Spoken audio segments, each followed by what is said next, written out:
What's up, everybody? Good morning.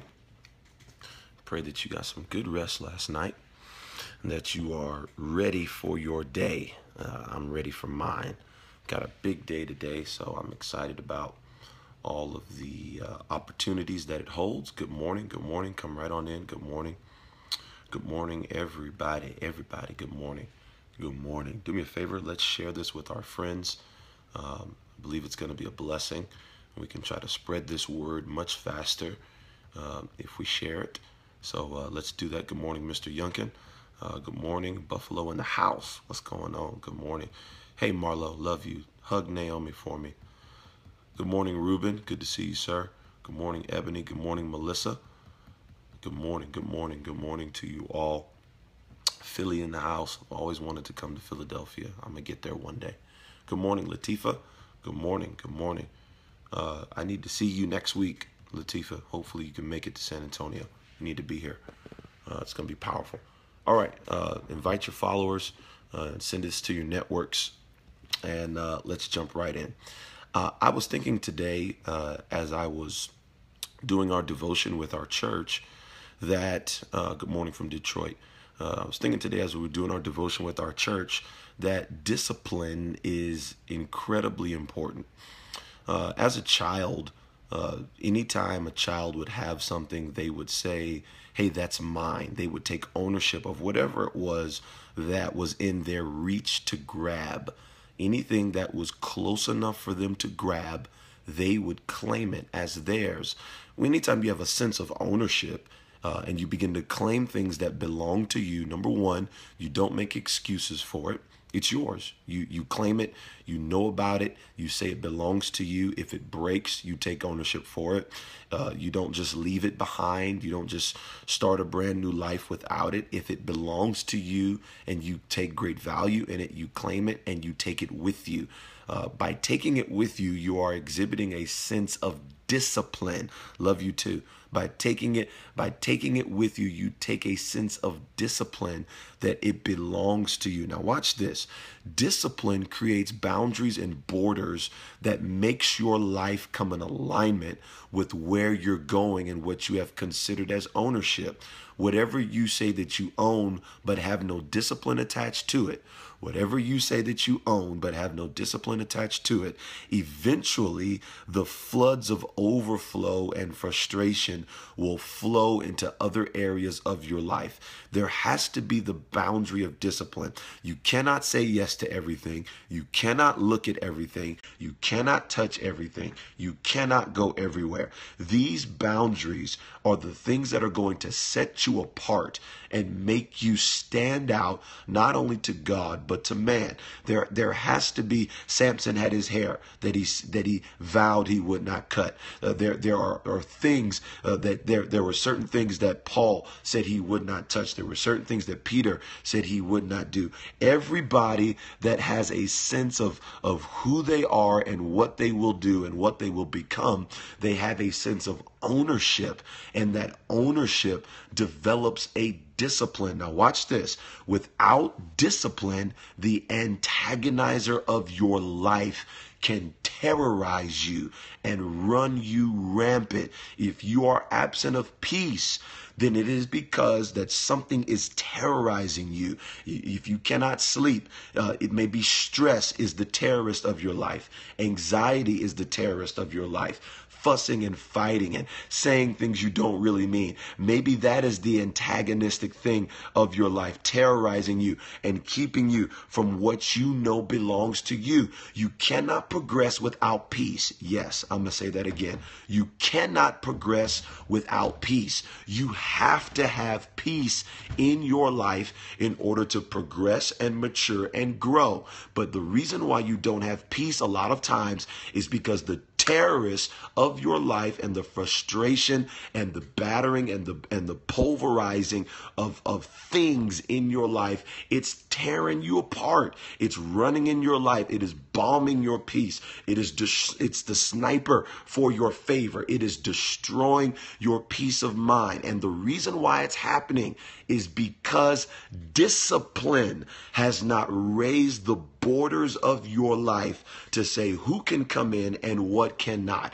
When you develop discipline, it is like the Navy system of your life that stands guard on the border of your horizons and at the border of your relationships. And it tells everything that will not come in through the proper channels, everything that will not enlist in your life. See, the issue is that your relationships are being bombarded by the terrorist of your day, because discipline is like the service that allows things to come in and pushes things out. If you do not come to my life and relationship in the right manner and in the right way, then we cannot progress together. Even notice what Jesus said. Jesus said that unless you come through the womb of a woman, you have no legitimacy in this earth realm. What is he saying? You got to be disciplined. And if you're not going to come through the womb of a woman, I don't care how good you are or what strength you have in the spirit realm, you will have no authority here. What is he enacting? He's enacting discipline. It's discipline that he even followed when he needed authority and to purchase the redemptive power for our sins. Even he said, I'm going to come up under discipline. The Roman centurion says, hey, I know what it is to tell one to come and they get over here, and to go and they don't come back. You don't have to go into my house, Jesus. Just enact discipline. When you enact discipline, you put hell on notice that you cannot walk in my life when you feel like it. I'm not falling to your little temptations. I'm not going to stumble over all of your little issues that you're trying to present to me. Discipline is the firefighter in your life that puts out the blaze that is trying to destroy you and consume you. Discipline is the police squad that catches the bank robber. Discipline is the thing that begins to enact in your life. It's the alarm system. It's the Brinks alarm system of your life that shouts and screams an alarm when intruders try to come into your space. And disease is an intruder. But the way to counteract disease is have some discipline. Maybe you need to start walking. Listen, I know this is going to be rough because I'm going to be interacting between practical and spiritual. This is how we grow. If you want to avoid disease, maybe you need to walk a little bit. Maybe you need to jog a little bit. Maybe there is a discipline that needs to be enacted in your life. Where there is discipline, there is no need for miracle. Boy, y'all not going to like this. Where there is discipline, there is no need for miracle. And I'm not saying that miracles are not good. They're great. But oftentimes they are the byproduct of us not being disciplined and intelligently intentional about the upkeep and maintenance of our lives. If you are struggling with paying bills, then enact the borders of discipline and release the hounds of discipline. Save a few dollars. Put it away and aside. Tithe. I know y'all not going to like that one, but tithe. Cut across 10%. It ain't New Testament. Don't worry about that. And I promise you it is. I don't have time to prove it to you though. But when you enact 10% and you trust God with the substance of what he gives you the strength to get anyways, and you trust him with it, then you will begin to create what? Discipline. Discipline. If you are struggling and you're full of fear, then put some discipline into play. Yes, you can have faith. Yes, you can call those things that are not. But if you've got fear, I promise you there's an area in your life that you were not disciplined, that you neglected, that you did not watch. I want to admonish you today and encourage you as my brothers and sisters, and some of you are my sons and daughters that are on here watching. I want to encourage you, enact discipline. Discipline will shut the mouth of the antagonizer. Discipline will. Now listen, you remember Peninnah and you remember Samuel's mother Hannah. Now she was an antagonizer. She was always poking and prodding at her because she could have children and Hannah could not. But guess what discipline did? Yes, she prayed. Yes, she needed a miracle from God, but she was disciplined in her actions to come to her husband and have that time of relationship. She could not have had a baby. I don't care how much she would have prayed. I don't care how many angels she would have saw. I don't care what Eli would have told her. No baby's coming if you don't have the discipline to come in relations with your husband. You are not deemed to be married. You are not bringing the Messiah, and the Holy Spirit was not going to hover over you and produce for you what discipline needed to do it. Guess what? You may not have, let me be careful. You may not have that awestruck moment where the halo comes over your head and all of a sudden something hovers over you and now you get the thing that you've been waiting for. It's gonna require discipline and diligence to stay at that thing. Every time she looked at her husband, her eyes had to have crossed and said, boy, it didn't work last night, and I don't know if it's going to work tonight. But she was disciplined to stay at the thing to produce what she was believing for. Are you disciplined enough to lie down? Are you disciplined enough to get in bed with the thing that you know is going to produce promise in you? That's strong stuff. And I know it's a bit on the edge, but it's true nevertheless. Are you disciplined enough to trust that where you are is going to produce for you what you believe? I want to encourage you today. Be disciplined and let discipline raise the borders. Let discipline be the lookout man to sniper off and destroy every antagonizing thing that is whispering in your ear about what you cannot have. Discipline shuts the mouth of the antagonizer. Yes, that belongs to me. And because it belongs to me, I'm disciplined enough to keep it, to watch after it. No one should ever have to hunt you down for what belongs to you.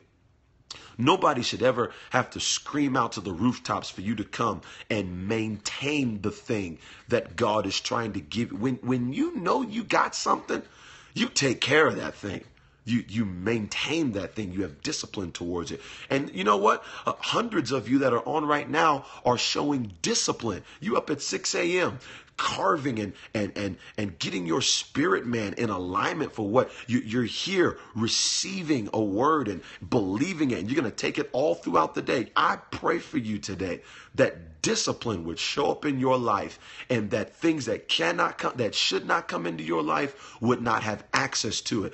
Put some discipline over your eye gate, your ear gate, your mouth gate. These are gates to the soul, right in your head. These are gates to the soul. Put some discipline over that bad boy and watch every soul tie in your life that is connected to something it should not be. Watch it fall off. My pastor tells me like this. He said, temptation habitually kept at a distance ceases to exist, but it takes discipline to keep that thing at a distance. And there are some things that you need to use the strength of discipline to put at a distance. Now, I'm telling you, I'm not saying it's easy, but it's necessary. And just because it's not easy don't mean you don't need to do it. So find a way to discipline yourself and watch God expand you and do everything you've got today for you. All right. I love y'all. Ruben, I love you, man. I love all of y'all. I am appreciative of you being up with me at 6 a.m. after our devotion call with our church. We're getting ready for December to Remember. We got a great